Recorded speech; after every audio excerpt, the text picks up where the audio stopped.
Hey everybody, welcome back to another episode of the Shed Organics Show. Today on the episode, we are joined by a wonderful woman by the name of Leonie Shanahan. And if you're not familiar with Leonie, I'm sure you're going to absolutely fall in love with her by the end of the episode. I had the absolute pleasure of meeting her at the Queensland Garden Show this year.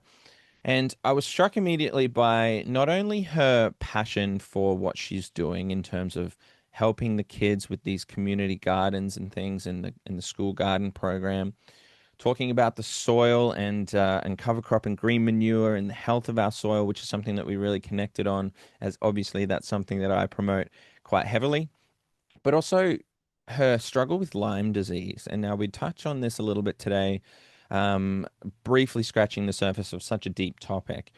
But Leonie's got a couple of wonderful books on these topics, and I highly recommend that you go and check them out. The link will be on in the description or the show notes below, so you can go and check those out from her website. But we're going to dive into school programs, school gardens, and Lyme disease, and the health of our nutritional food, and how we can best look after our bodies, our communities, and obviously the planet as a whole. So much to touch on in this conversation, and I have absolutely no doubt that you'll enjoy it. So here is the absolutely wonderful Leonie Shanahan.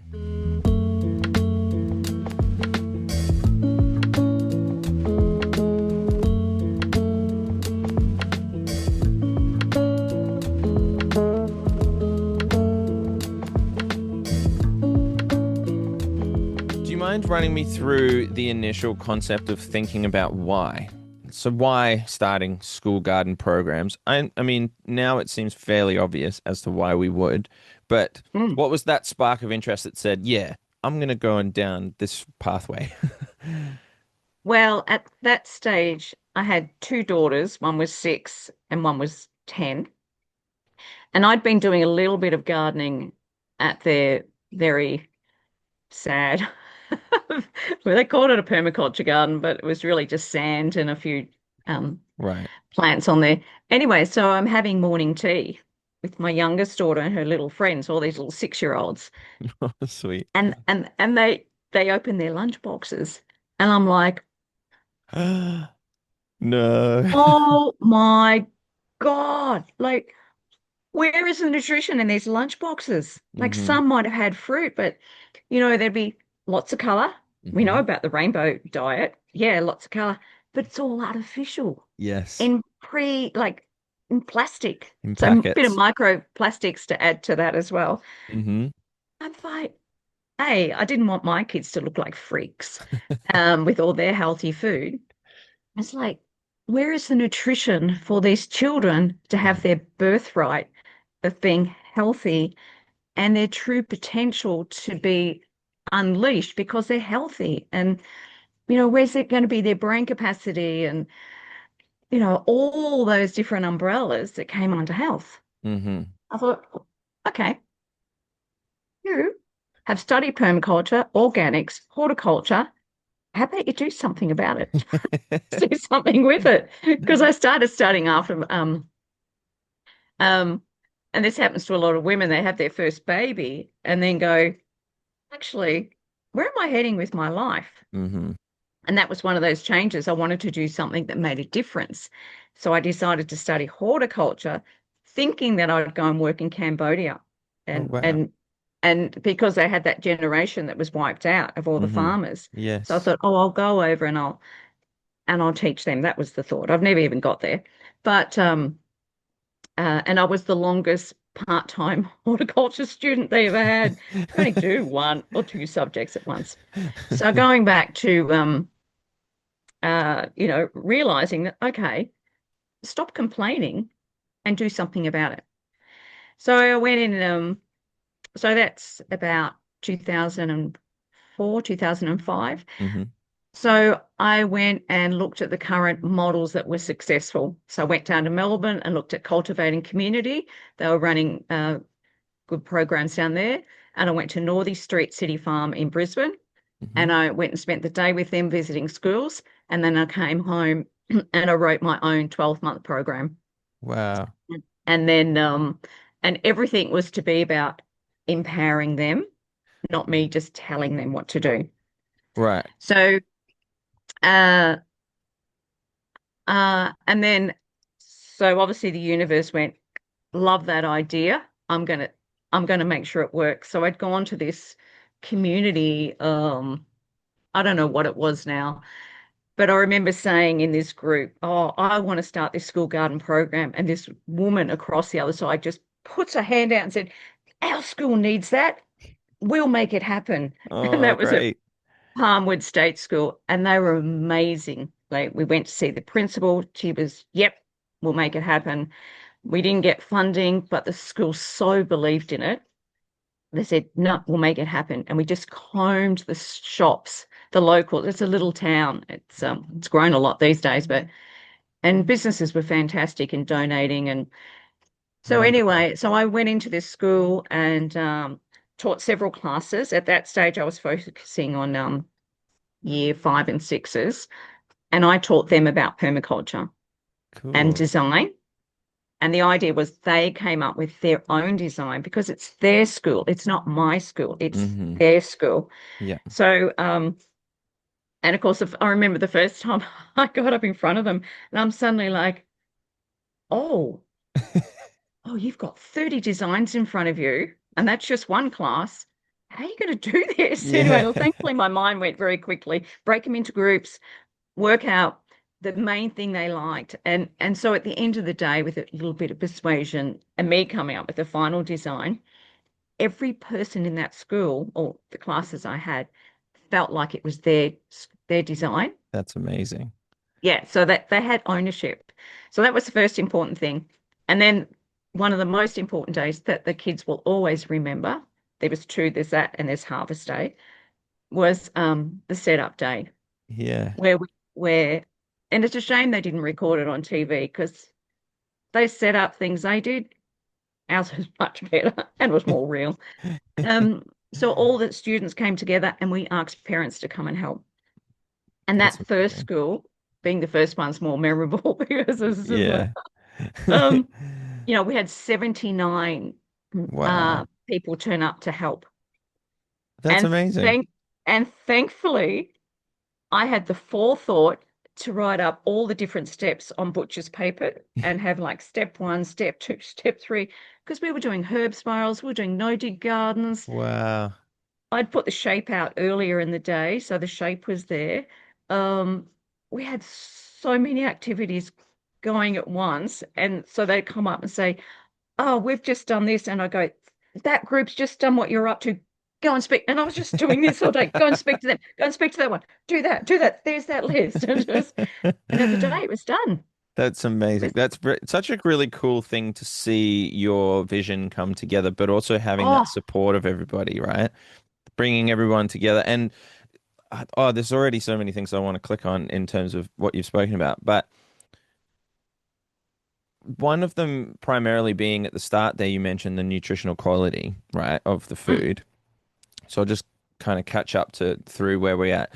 The the biggest thing that I've heard from my mum, for example, my mum's a teacher. She works with the young kids and she's noticed, I mean, like, sorry to throw my mum under the bus, but I did have some fairly colorful plastic food when I was younger as well, even though she did make us some wonderful sandwiches and things like this. But the the nutritional quality leads to, for the teacher, for example, not having kids that are able to pay attention, not able to engage, not have the energy to last them through the whole school day. And, school in itself is hard enough to pay attention and sit there and do what you're told, etc. And if you're not fueled with the right energy, then they're just going to struggle. And our teachers are seeing this impact as behavioral issues, as concentration issues, etc., etc. So that's one thing. So I know that you're well versed on that, and you know exactly what that means. But then taking the design and trying to think about how to get kids engaged and have their own autonomy and have that ownership, like you just said, seems to me like a very challenging task for lots of different learners and maybe someone that's not a teacher or worked with kids before.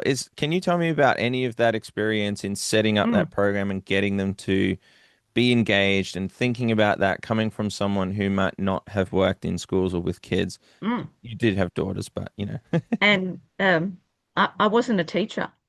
I yeah, come a, I'd come from a background of optics and office manager and secretary. there So, you go. Well, maybe management skills were very high up there though, yeah, with that sort maybe. of thing. Um, but yeah, definitely the engagement. Now, one of the so ownership was the first thing. Okay, Hmm. it's their garden, Yeah. and the next thing was it had to be fun. Yes. So we often started off. I had a huge amount of games that just came out of my head, or I had a friend that was a teacher, and she was my mentor because she did a lot of this work first, and then Yeah, um, cool. and and it was a great way to get things done in the garden, get them to behave because we have this game at the start, and I go, oh, am I going to play this other game at the end? But you know, these things have to be done. Hmm. And it just helped with the behavior thing. Didn't mean they always behaved, definitely Of not. course, but Um, but and I always had multiple activities going, hmm yeah, at once. And you don't want you too many children standing around doing nothing. They'll find something to do, whether it's there was helpful or not. even I mean, it's going to be so easy to digress with them with stories, but Yeah. you know, these boys are really playing up one day, and I said, right, you're going to go over to the compost, and I think they were to empty the compost. Anyway, they got so excited about the cockroaches in the compost because the chickens were next door. And so they'd given to the chickens. The chickens were so excited. So then the other kids got annoyed that these boys were having the most fun getting the cockroaches out and feeding to the chickens. And it's like, oh. I know you want to almost punish them, but then you've given them something really fun. There was a perfect activity for them. That's Yeah, so it's good. so So funny. yeah, But the so thing is, we made it fun, and they had their journals, and some people didn't like the journals, but they had their journals from day one, hmm and it was particularly good when different schools embrace the program more than others. But the one thing for sure is they had to invite me into the school. I didn't go to them, so that hmm they had to want it. That was the first thing. Um, but when a school embraced the journal, and so in times that I wasn't there, they would use that garden for reading or doing maths. They realized that a permaculture garden or a school garden has lots of different maths you can Yeah. do. Yeah. So it was fantastic when a school really just went all in. hmm Yeah. And And kids were proud of their journals.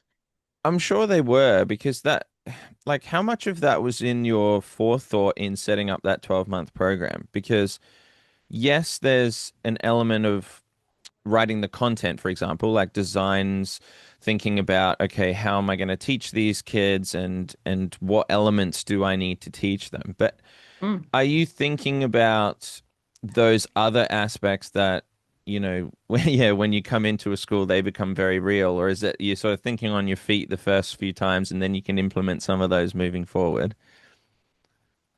Even over the whole time I did the program and all the different schools, I'm still always thinking on my feet Of course, yeah. because every school's different. Children are different, teachers are different. Um, you're always thinking on your feet. Now, initially, it was just about the program, and often teachers they gave me the idea about the journal Hmm. because they wanted to go all in and stuff like that. And Clever. it's like, oh yeah, this journal's fantastic, and Mm. yeah, they did come. Then they wanted me to write the whole curriculum, and a teacher was going to work with me, and her husband was a teacher. And I said, that's not my job. Hmm. I'm busy enough. Yeah. I'm not running the curriculum as well. No, no, no. Um, That's very difficult. You're just trying to come in and provide something for them to be a part of and learn about the healthy food. mm, yeah. So Correct. So initially you started off with these schools back in sort of 2004, 2005. Tell me about the journey of how quickly that sort of spread and what was it like in terms of approaching different schools or having schools approach you in terms of the differences of any challenges you found trying to contact and get these programs set up versus some schools that are like open arms, come, we need this, we've been waiting for this opportunity. mm. But like I said, I never approached a school. They had to come to Wow. me. That's amazing. Because especially back in the start, I'm competing with computers. Yeah, You know, true. that's how long ago it was. And so people didn't want to direct money to the garden. Mhm. And that was another reason the way I set them up was probably always going to be that anyway, but I knew they had to be successful from the start. And Yes. that's why we did the no dig gardens. And for a start, we always had, I mean, where are you going to find good soil on a school ground with Yeah. thousands of kids having run over it? You had to make sure within weeks of me setting that up, you had this magnificent produce Mm, that people would go, oh, very look what true. she did. And the kids had something to talk about. So, um, but like I was pretty nervous that like Palmer's was fantastic. You know, I had volunteers. It was really the dream one Yeah. to start with. And another school, which I won't mention, um, I would go to the classroom and the teacher would completely ignore me and just let me do my thing. And then it came to setup day and only a couple of people turned up and and I didn't have enough experience to back then to go into the principal and say, sorry, I'm not having this class. Hmm. I want a different class. But but the students wanted it, Hmm. but the teacher didn't even remind them that there was setup day coming because that one was on a weekend. Most of them are during the week, but yeah, Yeah. that was just like there's a lot of learning lessons for me along the way. How do I tweak this? But as a rule, schools were fantastic because there was obviously already a group of people that really wanted it. Mm, Now, when the principal didn't support it, it wasn't as successful. It was a lot harder because hmm. he didn't give as much freedom. When you had it from the top down, it was magnificent. The other ones, you always, not always, but more times than not, the groundsman did not appreciate you being on the ground. That's amazing. I would have And thought that would like that's the opposite. I would have thought that the groundsmen are cheering these types of things, but no, maybe and not. Maybe they're thinking more things for me to clean up. And it's not, you're just taking over a space. They actually don't have to have They anything don't. to do with it. Hmm. When they do support you, it is heaven. It is heaven. But I don't expect that. But when they do, it is wonderful. So the groundsmen were the most challenging, and I hope that's changed these That's days. so interesting. Now that it's common for to have a school garden, thankfully, um, yeah, hopefully that's changed. Yeah, you're right about that top-down approach, and I think that's really poignant in terms of what we need to do to make systemic change is to have it from the top down so that Mm, it is implemented and necessary to implement and almost motivated to or incentivized so that yeah.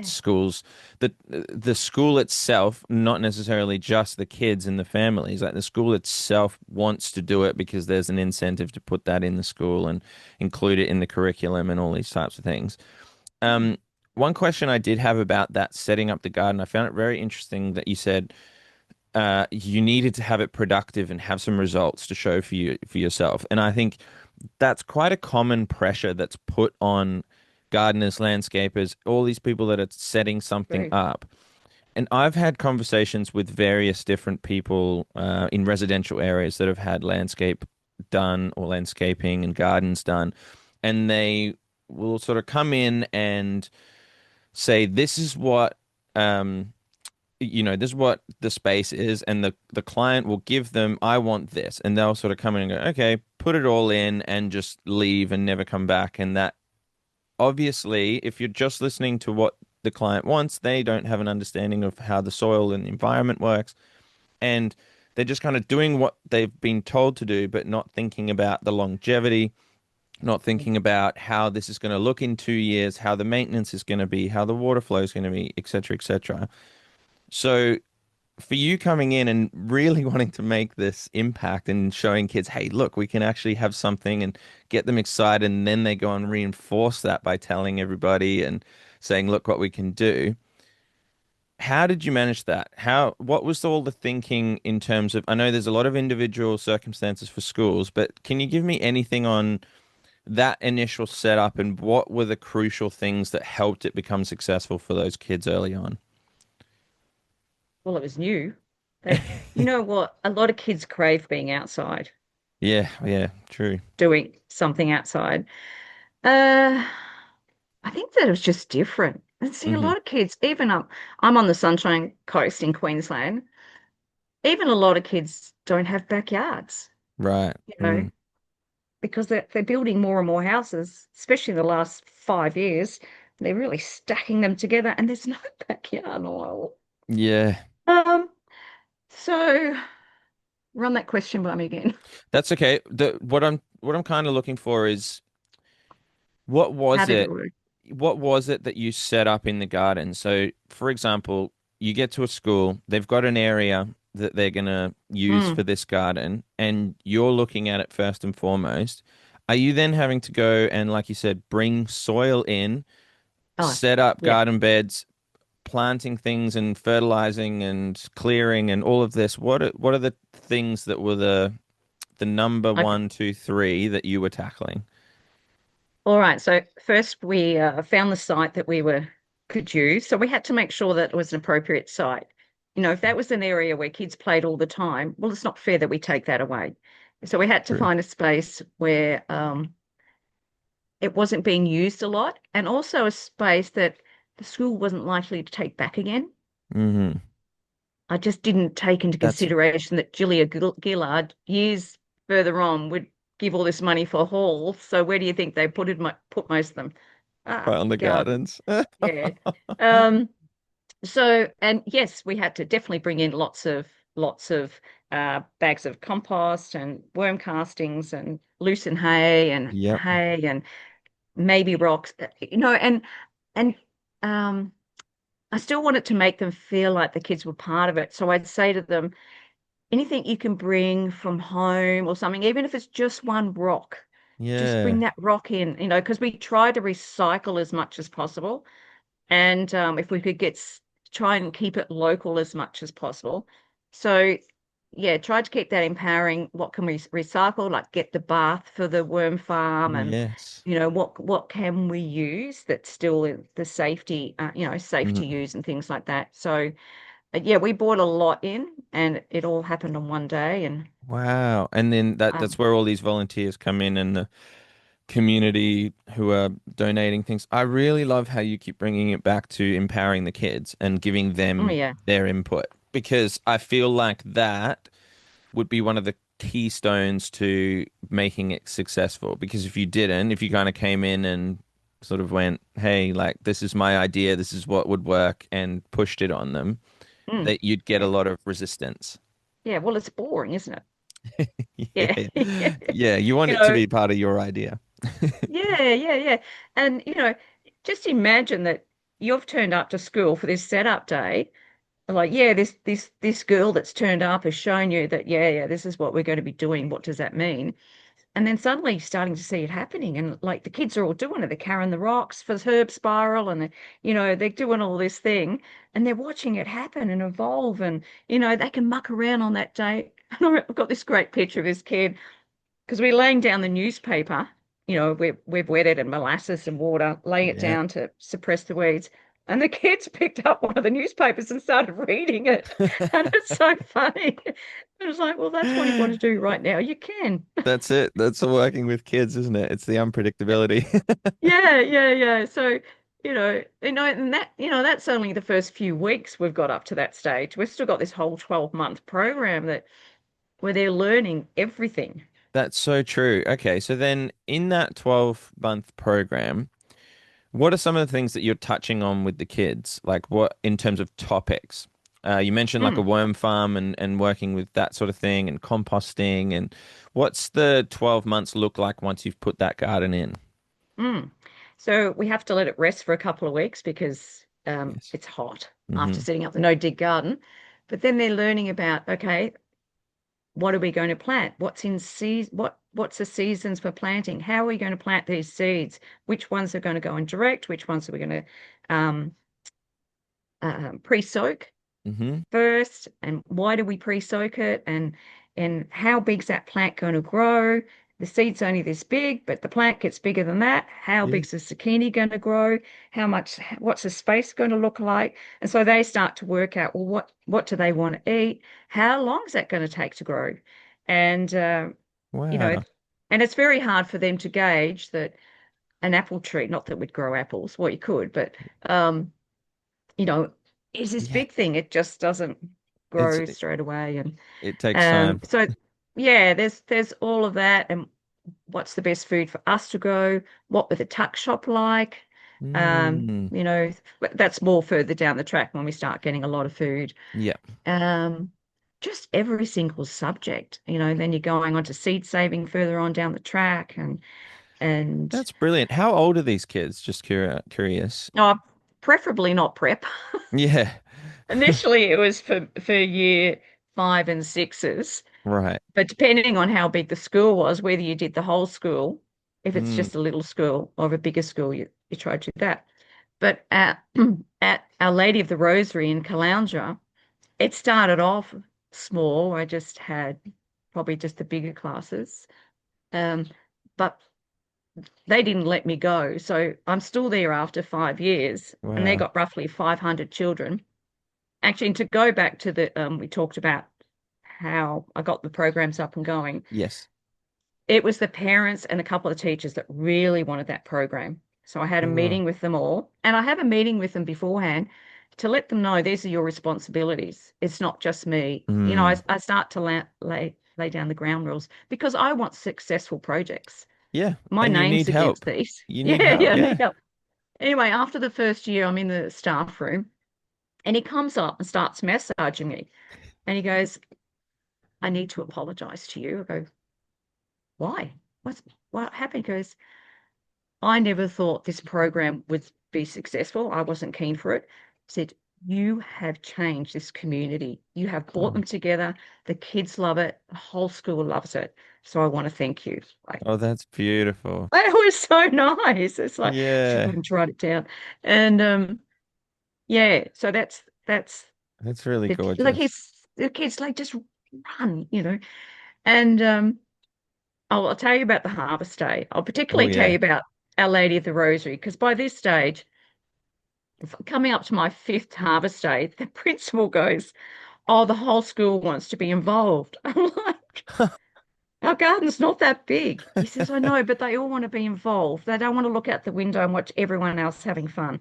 Oh, I wow. said, "Okay, as long as you can promise me that every single teacher and parent," and they had a brilliant parent group, "will support the day because I can't manage Hmm. this much." I said, "Yep, not a problem." Now, they didn't have a kitchen. They had one in the staff room, but there's no kitchen, no home economics. Yeah, right. Every single classroom turned into a kitchen. Oh, wow. The parents brought in the kitchen, whatever they needed to cook food, and they all had their different recipes that they worked out. And because this is Harvest Day's big. We Mm. normally get a celebrity chef in, maybe Oh, my celebrity goodness. chef. We didn't get it for that because it was just too big. Yeah. Celebrity chef. So we had Costa come up for that one. And there has to be entertainment. And like it's huge. It's a That's so festival. It's a cool. festival about we are so blessed to be able to grow food. Hmm. We are so blessed to be in a free country and be around it and the community. So every classroom is a kitchen. So that's all going on. We're harvesting all the food, working out which classroom wants what food, and they had to buy in a lot of food as well. And then the whole oval turns into this festival. So Wow.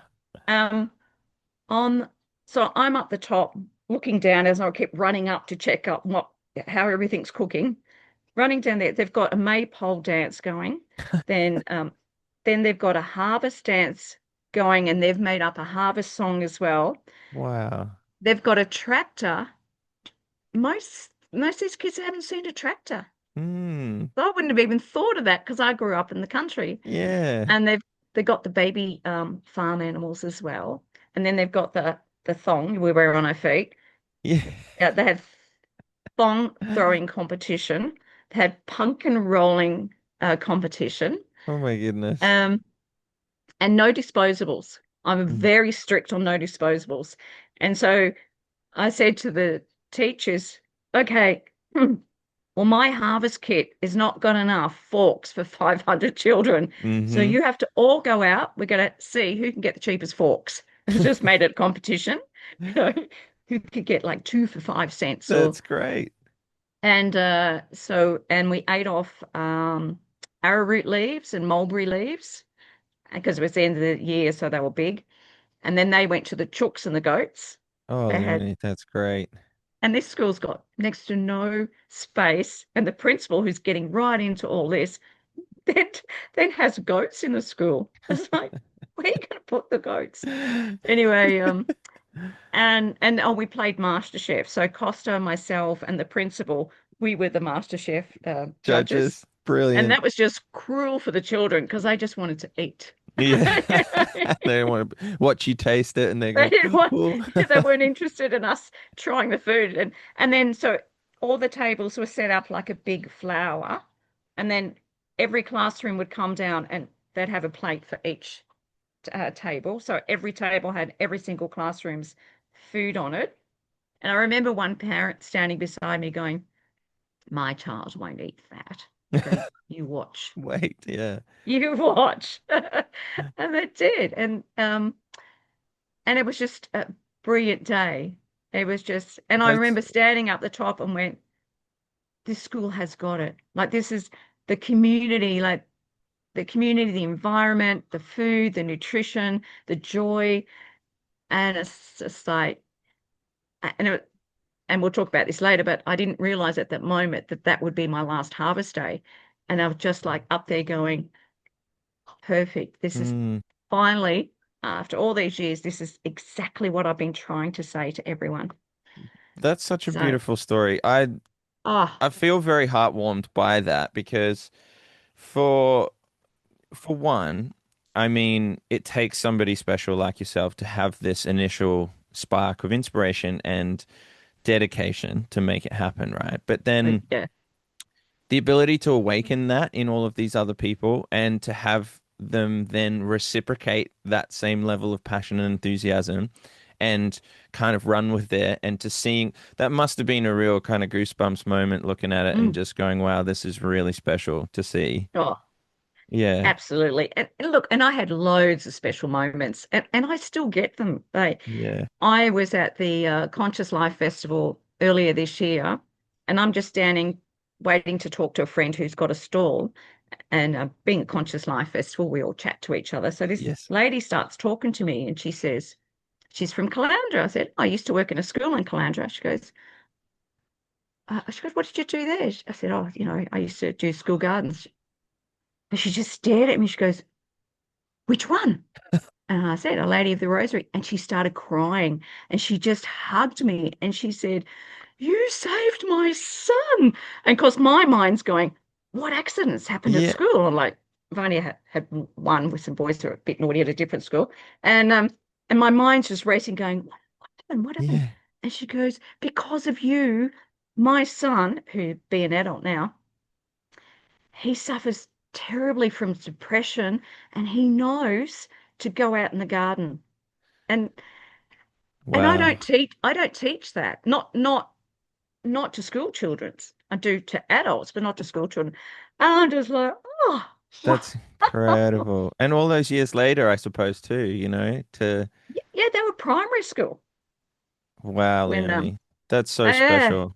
I'm so yeah. I'm humbled by that myself and I wasn't even involved. But I think like the just to feel the power of something that you can do to help impact Mm, somebody's life in that way, by sharing stuff that's like already out there, but making it accessible and more passionate for people. Because like I say, nature's work is not my work.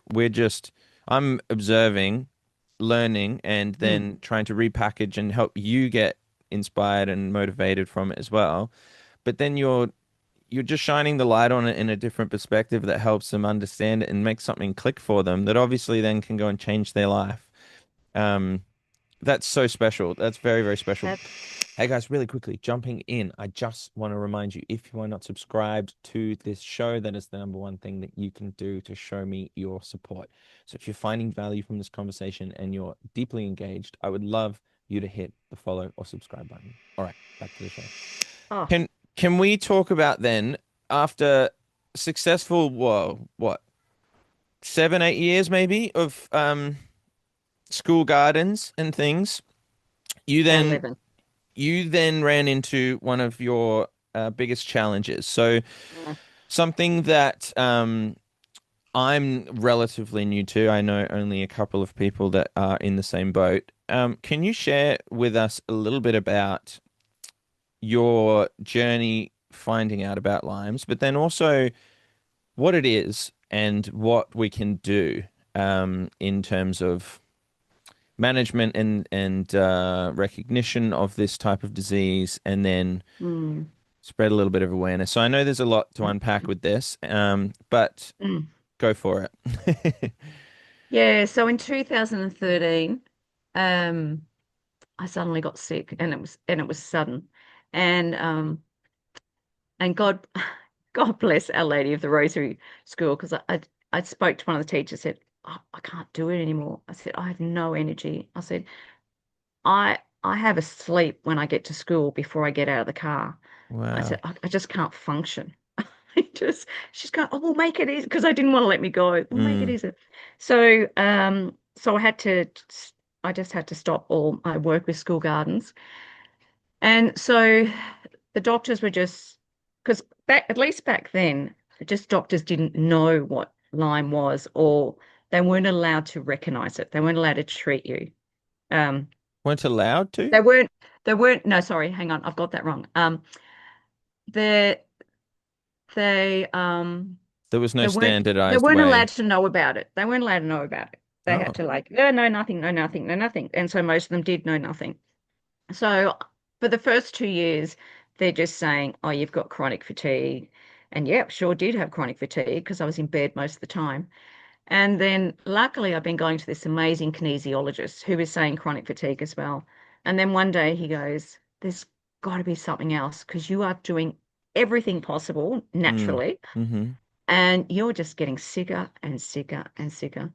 And so he tested me on this thing he had, and he said, and this is what I say, ignorance is bliss. He goes, "Oh, you've got Lyme disease," and all I can think of is a lime in a tree, and I go, "Oh, what's that?" Like I wouldn't have that reaction now. No. And he explained it, and didn't mean a lot. So I told my doctor, and she's like, no, no, no. And then a few months later, I had an emergency appointment with her. I said, I'm so sick. I couldn't even go to a friend's funeral today. And she goes, I think you've got Lyme disease. Honestly, I wanted to slap her.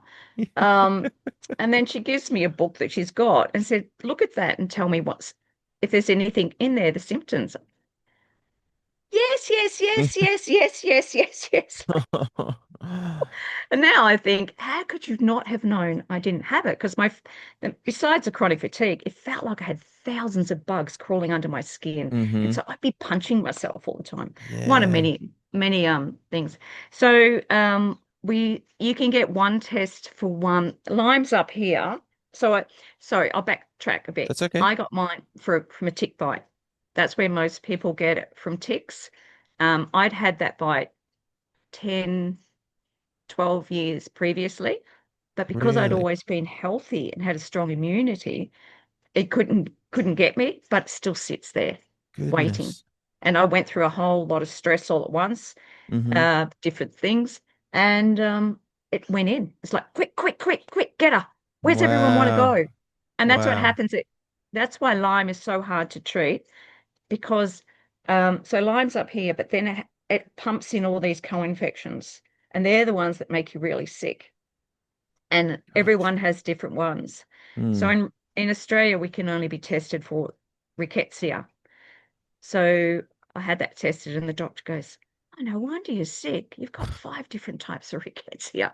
Wow.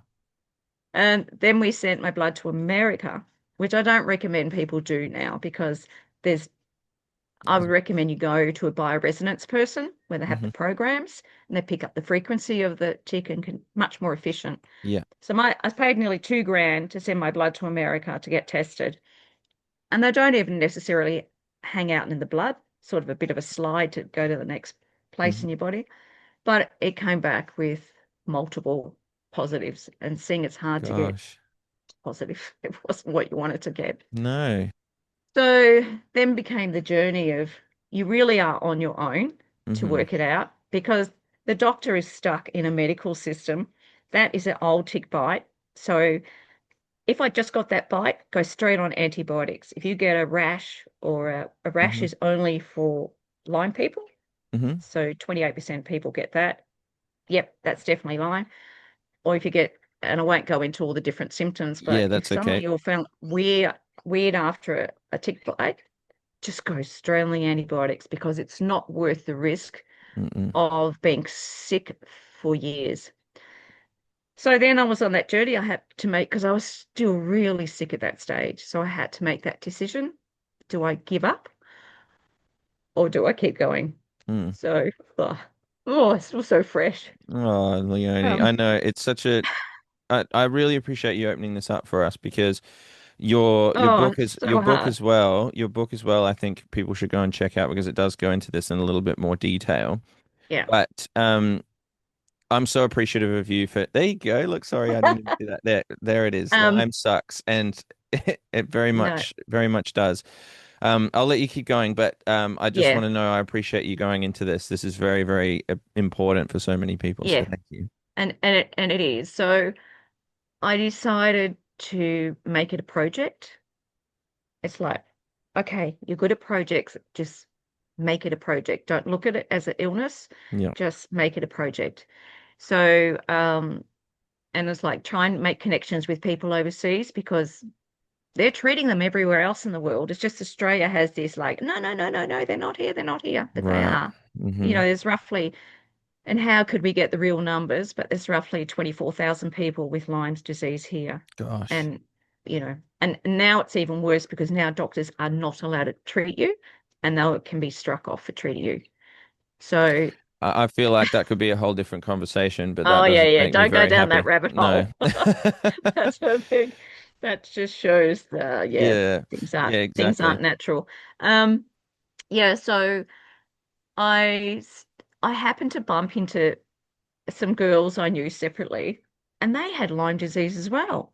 So, and I knew them, and we all knew each other, in our life of being vibrant and stuff. And so I went, oh, I'll start a Lyme group. So I started this Lyme group, and it was so good. Like if you saw us together, there was seven of us. Sometimes there was two blokes that came as well.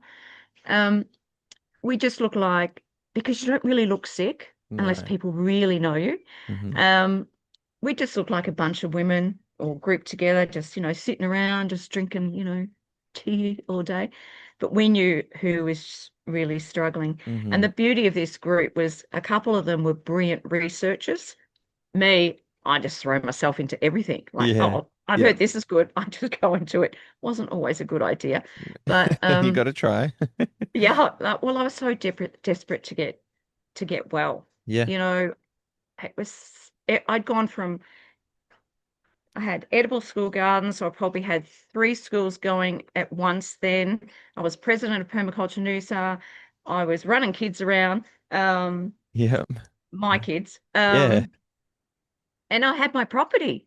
I Yeah. finally got on my own property in 2011. So I was teaching from there as well and Wow. making this dream come true of having a permaculture property. So I had I published that in 2010. Yes. Eat your That's the garden. organic gardening book. I think that was 2011 where a film That's crew is followed that me the around for DVD? Yes. that's yep. That's one of those things you slot into a machine Yeah. and it comes out on the TV. For the kids listening. Bad timing for the film group because I got yeah. So um, I was busy doing talks with that. So I was living the dream. Like I was so happy. But Mm. I anyway, know it kind of it oh, forces a pivot. You're in this lane of just finding your stride in all of these I know. things that you're really passionate about and finding some success. And it felt like the world had other plans for you. But I feel like maybe in hindsight, I don't want to speak for you, but I feel like Careful what you say. of course, of course. I feel like though that your the way that it pulled you off to then somebody who's like you said yourself loves a project who could then package what you're learning and the experiences from all these other people and then give people a resource and a person to look to in order to help other people. And I Mm-hmm. don't know necessarily, like, I don't want to put too much together, but I feel like having someone like yourself that is able to communicate and share these ideas is it's the catalyst for then other people to be able to benefit and sort out their lives as well. But you said it's so different for each person, and is that because of these Mm. secondary things that are coming in that are infecting that the tick bite brings in? Yeah. And it could be a mozzie or a sandfly or a cat flea also, but Okay, most people seem to get a tick. And each bite has a different cocktail. ingredients, and they're like they're the perfect community, really. They get together and go, okay, where do you all want to go? Oh, you want to go the brain? Okay, get your team, off you go. Where do you want Gosh, to go? Oh, I want to go the joints. Okay, off you go. Where do you go? I want to go the heart. Okay, off you go. And they all just head off in their merry wow. way, and it moves around as well. And I think one of the like there's many scary parts about it. I think one of the scariest parts when I realized I was losing my memory. And the Whoa. simplest thing, and this is when I knew I had to stop talking as well, because people would ask me a question, or I started to think something was wrong. People would ask me a question, and I knew the answer, but there was nothing there. And Wow. I'm like, You couldn't grasp the thought. yeah, yeah, yeah. So, yeah, and even in our group, we come back and who's tried what, and we all found different things. Like there's very few things that we all went, yeah, yeah, yeah, that's really good. The Hmm. neighbor's chipping. I hope you can't hear No, that. no, can't hear it. Sounds good. Good, good. Um, yeah, and it's just so complicated. And the beauty is like um there's more um technology out there now. Hmm. Can treat you with frequency and light and sound and Gosh, that lots sounds you so need. exciting. Yeah, yeah. So we've still got a long way to go because it is Mhm. so complicated, and you're on your own. You Yeah. you really are in this country. You are definitely on your own. So I have heard that it can be an extremely frustrating thing to figure out how to that you have it for one, and then two, that as you say, it's almost impossible to find a specialist or somebody that mm, knows it really well and can help you. yeah, So, can you tell me about, because obviously you're doing fantastically well now. So, what were the keys to your recovery? Bearing in mind with a caveat that this, as we said, it can be fairly personalized. So what did you do yeah. that has helped you bounce back to such a brilliant place? Okay. Well, the first thing I had to do to get well was I had to sell my home because I needed the money. Gosh, My sister was funding me up to this stage, going, "You just pay me back when you can." But the debt was getting too high already, and I just went, you know what? All my friends are having to garden for me every week. I can't do it. I can't see where I'm going to do it. So that was heartbreaking to that's a sell. huge decision. Yeah. Oh, Yeah. but I just couldn't see when I could ever garden again. So you really need money to get well Mm. because it's so multi-layered. The Even just to take the things, pressure off, like not having to work to get the money, like that. yeah, well, I Just couldn't work. exactly because you're almost 24/7 focused on recovery, and Yeah. you don't have And the most of that, capacity for other things. yeah, and most of that time is sleeping. Wow. So I buy those different frequency machines. They are so good. So It's a, good. I've heard of the Rife machine. There's certain things that with Yeah. sound. I honestly believe sound and frequency are the keys to healing in our future Mm, world. Personally, but I mean, there's not a huge amount of scientific evidence to back that up just yet. that But we're doesn't, that we're don't. getting yeah, well, exactly right. The stuff We're dealing with something they won't recognize, so we don't have to worry about any scientific evidence. that's true. Um, yeah, there's the Syra and the bioresonance, and you just got to make sure that the person who's running that they've got knowledge, like their background in naturopath or something like that. Mm-hmm. Yeah. Took a massive amount of supplements, like this pyramid I'd have on the kitchen table, and just Wow. honestly, I'm surprised I didn't rattle. Um, Being in my garden help. I just lie there in the Mm. garden. That was a huge help. I just watch clouds, watch the leaves fall. You're in such slow motion, Mm. and you have to detox a lot. So ionic foot baths, saunas, the Hocat. A lot of these I still do every week Yeah, to great. maintain it Yep. because I'm always I'm still trying to get stronger and stronger. And then people have the cheek to say to me, "Yeah, but Leonie, you're 10 years older now." I go, "No, no, you've got it wrong. I've got 10 years to make up for. You've got it all wrong." I love that Um, attitude. Well done. oh yeah. And you just have to leave this really healthy lifestyle. Like there's Hmm. so many different things. Like I've got pages and pages at the back of all the things I believe you need to do. And a lot of them you just you do from home. And it's really frustrating that so many of the things that could fix us much faster are not available in this country. Hmm. Like ozone and Hmm. you know, honestly, if someone was sick with chronic Lyme now and they had the money, I'd say head to Mexico, head to Greece, just get out of this country and it'll save you lots of money Do you by know what? going somewhere else. It's not limited to Lyme's as well. I find Yeah. there is so many of these neurodegenerative diseases. Like I work with a guy with Parkinson's disease every week, and as part of my disability support, and just trying to access some of the things that help him is just unbelievably difficult. Um, yeah, so if people want to go and look into more specific things, I want to really point them towards your book because I think that's just such a great resource. And I don't want to go too much down the practicalities of different things like this. But one question I do want to bring this back to is diet and nutrition. Mm. How much of that was important in your recovery, and what are some pointers that you might say in terms of diet?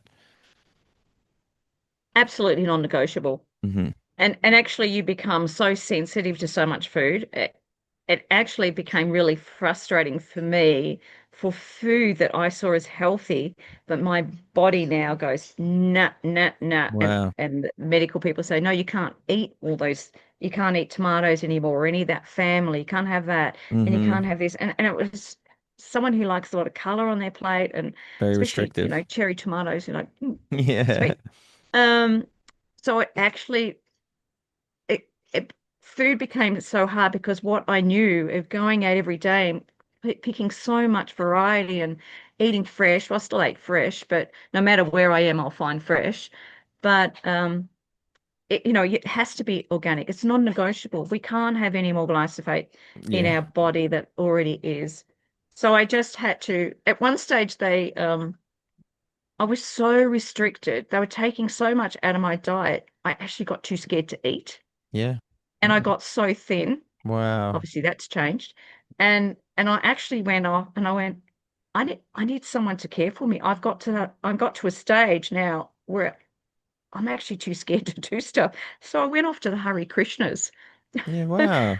I just needed to be nurtured. Yep. They're down in northern New South Wales. And I ended up going 3 times. The first time I was there for 6 days and I didn't want to leave. And she told me the next visit, um, she goes, we were so worried about you when you arrived. We could see you were really sick, and we just had people checking on you all the time. Oh, And wow. oh, they were just wonderful. They were just so beautiful. And the next time I turned up, she said, "Okay, um, each morning you're to go in and see the chef and make sure that they've got food there you can eat." I said, "Oh, they will because they come out with all these big bowls of food, like six Yeah. different types of food. There'll be something I can eat." And she says, "No, there's got to be more than one thing. You go in there and they were That's so brilliant. beautiful. That's so They were brilliant. so nurturing. And of course, I'd cry every time I left there because I don't want Yeah. to go home. Yeah, I know. Some beautiful things. But food is just, and just to go into a garden is just so important. Even if it's a botanical garden or community garden, it just feeds your soul in other ways. And I just, I, you know, my smoothie has, because you've got to like coriander and parsley and all those detoxing things are so important. I Hmm. have turmeric and ginger and, Brilliant. packed into all that. Yeah. It's about setting your body up to be in the most optimum place to Yeah. combat all of this, right? And Yeah. can you talk to me about how much now, for example, how much of your symptoms are you battling week to Mm, week, and what yeah. are flare-ups like for you now? Yeah. Unfortunately, it never leaves your body. Yeah, And that's if something I, that's crazy in itself, but sorry, keep going. yeah. And if, and this is why I try to avoid stress. And Yes, of course. my actual life is quite structured. Like, for example, the Queensland Garden Expo where I met you, Yes. and we haven't even talked about Green Renewal yet. No. Um, but that is very controlled. I do a deal with my body beforehand and say, okay, I love the Garden Expo. The next 3 days I'm going to be pushing you, but I promise you, these are the rewards you're going to get the following week. We'll have a Hmm. massage, we'll do the HOCAT, and I do this deal with my body. But every time after I give a talk, so I'm giving 2 talks a day, I go back to my car because that's the quietest spot. The green room's not the quiet spot. No. And I have my esky is full of food. So I have a main meal after every talk and I go and have a sleep in my car. Yeah. And then I come out again, all fresh, ready to go. I must admit, So you always looked fresh across those days anyway, regardless of whether you're talking or not. So whatever you're doing is working. yeah, so my life is very balanced. I've actually backed off from the strictness of, we used to have a spreadsheet, the girls in the group as well, at what time you had to take all these tablets. And you would wake up several times during the night to take tablets. And Wow. it took me a couple of years to realize that was ridiculous because sleep is the most important thing. So I'm not as stressed out of like Mm, if I go out for lunch, I now pretend to be a normal person. I don't sit there going, oh, I can't have that. I can't have that. Oh, what? I just go, okay, what would you like to eat? Because you're not going to react to in yeah. here. So I Yeah. don't have grains and I don't have dairy. That's a non-negotiable. And everything else, like, you'll be okay to have that. Just enjoy it and bless it. Yeah. Yeah. So really strict with food, very conscious of the people I'm around.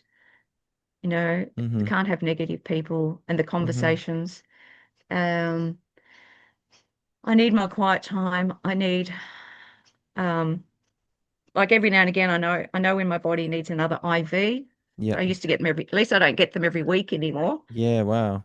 That's what I was one stage. It's and I'll listen to my body too. It's like, oh, I know exactly when something's trying to take me down. It's like, oh. Hmm. And I love the You're much more in tune. okay. Oh, absolutely in tune and yeah, Look, I very think strict. Lots of detoxing, yeah, I lots think of that supplements.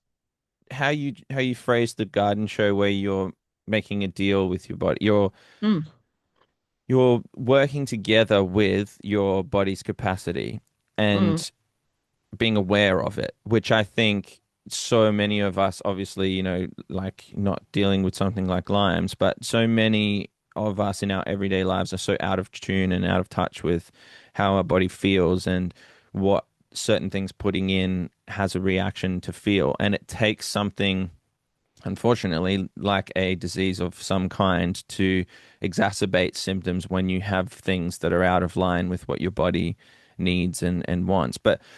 But also not just with the nutrition, like you said, with the environment that you're in, the surrounds, the people, the being in the garden and feeling at peace and mm, having that connection and limiting that stress. You're not getting up in the middle of the night to supposedly give something to your body, but you're actually taking away the sleep at the same time. sleep. So you're sort of giving with one hand and taking with the other. Yeah. Um, and you're learning these ways and this kind of thing. Um, so moving forward, I guess, then in your journey with limes, with gardening, with speaking workshops and things like this, what is it that you hope to bring to attention with limes in particular, first and foremost? What is it that you think that we're missing as a culture? I'm talking about people that don't have limes. So understanding I want to try and make this a little bit more tangible for you to give a better answer. Yeah. 'Cause sometimes I can give some really vague questions, but I want to know what is it that you really hope to leave as a legacy for Limes? Because not just the fact that you can have this better relationship with your body, you can have a better understanding of the nutrition and the things that go into your body, but what is it about the living with a disease that doesn't leave your body and that requires constant management? What is it that's something that people should be aware of if they either have it or they don't? Does anything come to mind in that for you? Okay. The main the main reason for the book, Hmm. um, the message for the Lyme people is you can get better I like that. Yeah. because that is the scariest part. And there's lots of things that I mentioned that you can do at home that we all should be doing at home. Hmm. Like, there's so much we can do. That was the most important message to the Lyme people because you're so frightened. You haven't got the support around you. You Hmm. get terrible comments from government agencies that are meant to be there to support you. And, you can get nasty comments from medics. Doctors can kick you out because you say the word Lyme. Like, get out Wow. because they're worried about losing their license. Repercussions. Yeah. Okay. That's unbelievable. I can't hear anything, by the way. So that. Okay. I don't know, this thing's coming from everywhere. Living in the country. Yeah. Um, so look, that's the main thing with Lyme. For other people, you know, most people actually do know what Lyme is in Australia. Cool. It's only the medical and the government that refuse to acknowledge it. And it's crazy because when I give a talk, I mentioned that I've had Lyme disease, and I say, who knows what Lyme is? Most people will put their hand up. Great. But what I would really say, if you meet someone that says they got Lyme disease, could you please not say, as if you're the only person that's ever said it to them, oh, but it's not in this country. We know that. We don't need to be told it. We'd like the sort of compassion you would get if if and I'm never going to have cancer because I don't do it. But if I said I had cancer, what would people say to me? Mm. Yeah, Oh, I know. Hmm. can I do something for you? Can I make you some food? What can I do? Hmm. We don't get any of that compassion ever. Wow. You Wow. know? It's a shame. That's such a shame. It doesn't I really know. make sense to me, It's but such a weird thing because they're like, oh, but it's not here and you've got it and because it's here, isn't it? And it's like, yeah. and it just rolls on that conversation. It's like, yeah, I'm already tired and you're just confusing me even more. Yeah, yeah. And so I'm looking for a little bit of understanding, compassion. Um, Yeah.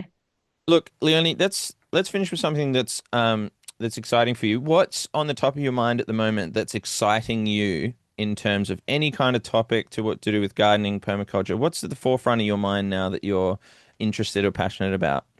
Uh, I'm most passionate about people. They've got to get their nutrition from food. It's got Mm. to, and I'm really passionate, excited now that people are understanding that soil is the most important thing. We get Yes. our health from the soil, not from the food. The Hmm. food gets it from the soil. So that is most exciting. And I just want to tell you a quick story because I gave a talk at the men's club last week. Sorry, the men's shed. Yes. And there's about 100 or so guys in there, Really? Wow. that all be retired. And when I came in, it was so funny because they're all going, there's a woman. Like I'd gone, I'm in the men's zone. And I got up, and the first line I said was, I just want to answer your first question you've got. Yes, I am a woman.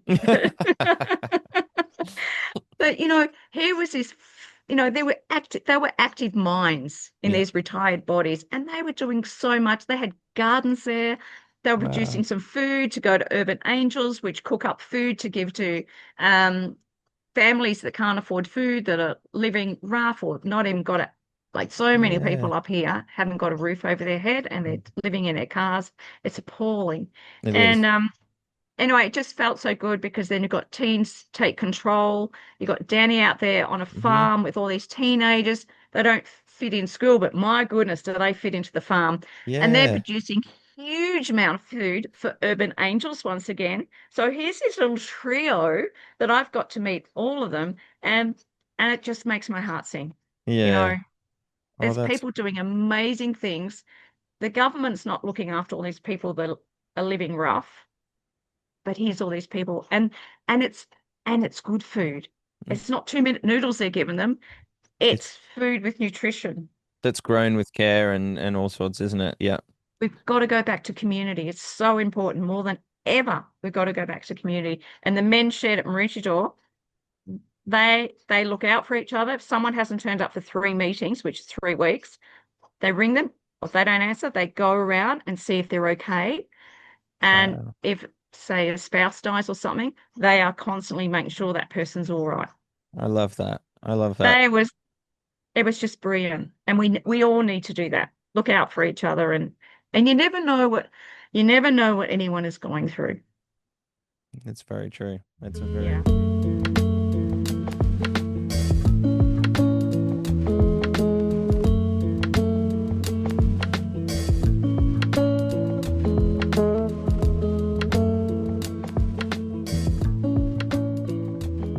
There we have it, ladies and gentlemen. I hope that you've made it this far in the conversation and that you were just as hooked as I was going through this. I'm so grateful to Leonie to share her story, coming through, obviously, with this fabulous school garden program, and then going through the absolutely impossible task of learning how to deal with Lyme's disease and then turning that into such a successful project in terms of helping bring awareness, make people feel like they're not alone in this, and then making a book, a resource that people can then go and share and spread around. So all of those resources will be in the description, and I really encourage you, please go and check them out. Or if you know somebody that's struggling with this or seemingly might have a couple of symptoms that we mentioned today, send them the book or send them some information to this conversation and let them know they're not alone and there are other people out there that can really, really help you if you know where to look. So thank you very much for listening. Thank you so, so much to Leonie. I'm really, really grateful to her for her time and the passion and energy and what she shared today. So go and check out her links. And if you enjoyed the episode, share it around to your friends. Leave a review, any kind of thoughtful comments, any form of stars, hopefully 5 stars, would absolutely mean the world to me. That's the number one thing you can do to help me support this show and spread it to more people. So that's it. Thank you so much for another episode. That was episode 40. We're absolutely ticking through. We're nearly finished our first year. So look forward to the next episode. Take care and see you next time. Bye for now.